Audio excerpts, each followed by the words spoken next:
हमें याद है राघव चड्ढा दिल्ली में अरविंद केजरीवाल के नजरिए से पंजाब की आंख नाक कान थे। उनकी राइज जिस तरीके से आम आदमी पार्टी में हुई, कई लोगों के उस पर भौहें तनती थी, लोग कहते आश्चर्य मानते थे। हालांकि उनकी प्रतिभा कि वो बोलने में अच्छे हैं, हिंदी और अंग्रेजी दोनों में बात कर सकते हैं, क्वालिफाइड सीए हैं, फाइनेंस की पॉलिसी की अच्छी जानकारी रखते हैं।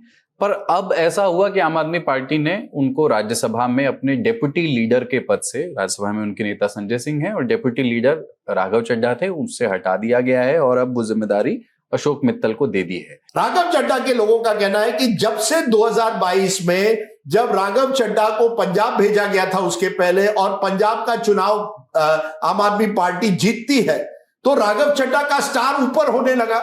लोग कहने लगे, अरे वाह, Raghav Chadha is our new star campaign manager. और राघव चड्ढा की वाहवाही होने लगी, एडवाइजर बन गए।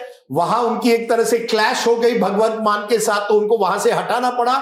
लेकिन राघव चड्ढा का कहना है कि that was done because Arvind Kejriwal को मुझसे एक तरह से उनके राइज से, उनके उभरते हुए, उनकी जो मीडिया में उनकी जो एक तरह से एक इमेज बन रही थी एक नए होनहार लीडर से, उनकी ईर्ष्या या जलन जो भी कहे, ही वॉज नॉट हैप्पी कि कौन है ये नया एक तरह से पावर सेंटर। ये कहा जाता था कि पंजाब में अब एक नया पावर सेंटर आ गया है, Raghav Chadha has become a power centre. उनको जेड सिक्योरिटी मिल रही थी, उनको अलग अलग बेनिफिट्स मिल रहे थे। और राघव चड्ढा के लोगों का कहना है कि Arvind Kejriwal can not tolerate any second person, कोई और व्यक्ति इस तरह से पार्टी में चमकता दिखाई दे या टीवी पर दिखाई दे, ये अच्छा नहीं लगा। और यहां से धीरे धीरे उन दोनों के बीच में दूरियां हुई। उनका यह भी कहना है कि जो अरविंद केजरीवाल मैंने ज्वाइन किया था इंडिया अगेंस्ट करप्शन, उस अरविंद केजरीवाल और आज के अरविंद केजरीवाल में जमीन आसमान का फर्क है, और इस वजह से मैं धीरे धीरे उनसे दूरी बनाते गया। दूसरी तरफ राघव चड्ढा का कहना है कि जो उनको करना है करे। उनको लगता है उन्होंने भी अपनी एक छवि, एक आइडेंटिटी, एक पर्सनालिटी बना ली है और उस हिसाब से वो आगे बढ़ेंगे। वो कोई किसी और पार्टी से ज्वाइन नहीं कर रहे हैं, ये कह रहे हैं ये अफवाह है, मैं मेरी पूरी राज्यसभा की टर्म कंप्लीट करूंगा और जनता के मुद्दे उठाऊंगा। राजनीति में कम से कम नेताओं को गलतफहमी नहीं पालनी चाहिए। आम आदमी पार्टी में अगर आज की तारीख में कोई भी नेता राइज कर रहा है तो वो सिर्फ आम आदमी पार्टी और अरविंद केजरीवाल की छवि के बीच ही राइज कर रहा है। इसके अलावा कोई इतर वहां कोई आइडियोलॉजिकली तो कोई ऐसा कमिटमेंट है नहीं ना, लेफ्ट पार्टी की तरह या भारतीय जनता पार्टी की तरह, जिस आप आइडियोलॉजिकल धारा को फॉलो करते हुए इतना ज्यादा पॉपुलर हो जाते हैं लोगों के बीच कि आपकी एक अलग वोटर बेस, आपका अलग सिंपथाइजर बेस बन जाए। जो राजदीप जी कह रहे थे कि राघव चड्ढा के लोग ये मानते हैं, कौन है राघव चड्ढा? ये भी तो सवाल है ना अपने आप में। राघव चड्ढा का क्या कोई दिल्ली में समर्थक है या पंजाब में कोई लॉबी है, कुछ विधायक है उनके पास, कोई सांसद है उनके पास? कोई लोग नहीं है। एक सच्चाई है। मैं देखिए आम आदमी पार्टी को बहुत क्लोजली ट्रैक करता हूं। Raghav Chadha is a single man army and उनके पास कहीं कोई लोग नहीं है। राघव चड्ढा एक ग्लैमर की दुनिया में रहना पसंद करते हैं, सोशलाइट हैं, अच्छे वक्ता हैं, अच्छा टीवी का चेहरा है, लेकिन इसके बियॉन्ड बहुत कुछ नहीं है। और फिर मुझे एक इंसाइडर ने कहा जो अरविंद केजरीवाल के बहुत करीबी हैं कि देखिए जब तक घर के अंदर की लड़ाई थी तब तक तो ठीक था, लेकिन अब मामला पब्लिक में चला गया था, तो अब यहां से तो कोई रिकवरी के लिए कोई स्थिति नहीं बची थी। और एक और व्यक्ति हैं जो दोनों तरफ से बहुत करीबी हैं, राघव से भी उनके संबंध बहुत अच्छे हैं और अरविंद केजरीवाल से भी संबंध बहुत अच्छे हैं। उनकी बात से मैं अग्री करता हूं। उनका कहना था कि देखिए ना तो पार्टी ने राघव के साथ संबंध बेहतर करने की कोशिश की और राघव चड्ढा ने भी रिकंसाइल करने की अपनी तरफ से कहीं कोई कोशिश नहीं की। जिन मुद्दों को लेकर के राघव चड्ढा ने पिछले कुछ समय से राज्यसभा में अपनी बातें रखी हैं, वो एक जो राजदीप जी कह रहे थे, बहुत चतुर, बहुत एक स्मार्ट एग्जिट स्ट्रेटेजी का हिस्सा लग सकता है वो अभी।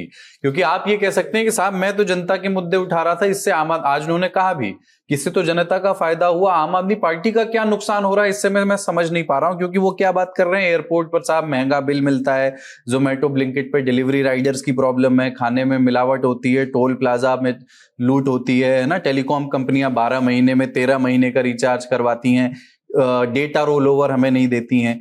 बट इसमें ये बात पूरी तरह से स्पष्ट है कि उन्होंने पार्टी लाइन पर, आम आदमी पार्टी उन दिनों केंद्रीय एवं पंजाब एवं दिल्ली में जो राजनीतिक मसलों को लेकर के मुखर थी, वो एक बार भी उन्होंने नहीं उठाया।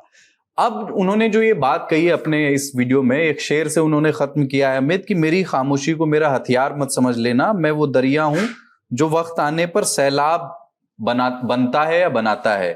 तो इसको थोड़ा डिकोड करिए। पार्टी इंसाइडर्स ये बात कहते हैं कि पंजाब में एक समय इनका रुतबा और कद ऐसा था कि बाहर कई बार विधायक इंतजार करते थे और इस बात की कंप्लेंट पार्टी हाईकमांड को जाती थी कि राघव चड्ढा से हम मिलने गए, हमें बहुत देर तक इंतजार कराया गया। जिस बात का उन्होंने भी अपने अपने स्तर पर अलग अलग बार जस्टिफिकेशन दिया होगा कि आखिरकार ऐसा क्यों हुआ। तो ये रुतबा और ये कद था राघव चड्ढा का। एग्जिट प्लान बहुत अच्छा था, निश्चित रूप से जिस भी पीआर एजेंसी ने इस एग्जिट प्लान को बनाया है वो भविष्य में और पॉलिटिकल क्लाइंट्स निश्चित रूप से ढूंढ सकते हैं, क्योंकि जिस तरह के मुद्दे आप जो कह रहे हैं कुलदीप, आप कमेंट सेक्शन इंस्टाग्राम पे जाइए, सब यही बोल रहे हैं कि आखिरकार आम आदमी पार्टी ने क्यों हटाया, हमारे मुद्दे उठा रहे थे राघव चड्ढा। पॉइंट ये है कि जब आपकी पार्टी के पास लिमिटेड टाइम हो, आप चाहेंगे कि वो व्यक्ति जो है आपका नेता उस पार्टी के एजेंडे को सर्व करे। एलपीजी क्राइसिस वाला मुझे लगता है इशू पार्टी को बहुत ज्यादा खली। अरविंद केजरीवाल के डिस्चार्ज होने वाले मामले पे नहीं बोलना, नहीं ट्वीट करना, नहीं मिलने जाना, ये सब तो हो ही रहा था। एलपीजी क्राइसिस वाला भी जो इशू रहा वो बहुत ज्यादा ट्रिगरिंग रहा कि आप ये भी नहीं उठा रहे हैं सदन के अंदर, तो फिर हम कोई और व्यक्ति लाएंगे जो उठा सकता है। हालांकि कई लोग पार्टी में भी मान रहे हैं कि अननेसेसरली शायद इस बार अरविंद केजरीवाल ने एक मार्टर क्रिएट किया हो, जो वो कुमार विश्वास के समय नहीं किया, जो उन्होंने कपिल मिश्रा के समय नहीं किया।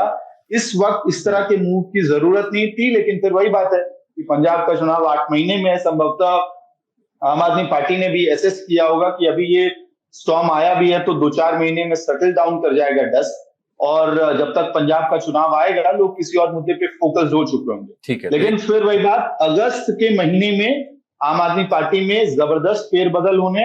लन टॉक में मैंने पहले राघव की गैर मौजूदगी के बारे में कुछ बातें कही थी, आज ये कह रहा हूं कि अगस्त महीने में बड़ा फेरबदल होना है और राघव चड्ढा उस वक्त हो सकता है ज्यादा रिबेलियस बिहेवियर दिखाते हुए आपको दिखाई देंगे, सुनाई देंगे। लेकिन जो हकीकत ये भी है, जो आम आदमी पार्टी को भी सोचना पड़ेगा कि इतने नेता उनके, इंक्लूडिंग फाउंडर्स, प्रशांत भूषण तो कभी आम आदमी पार्टी में नहीं थे, लेकिन India against corruption, Prashant Bhushan और उनके पिताजी पार्टी में थे। नहीं, he was part of India against corruption. 2014 party की पॉलिटिकल अफेयर्स कमेटी में, पॉलिटिकल अफेयर्स कमेटी में okay, he was part of the founders of India against corruption along with father Shanti Bhushan. शायद शांति भूषण जी, मुझे Shanti Bhushan did not join, Prashant join, Yogendra Yadav ji. जिस तरह से उनको छोड़ना पड़ा पार्टी, जिस तरह से उस समय 2014-15 में आशुतोष जो अरविंद से जुड़े हुए थे कई साल तक, उन्होंने पार्टी छोड़ी।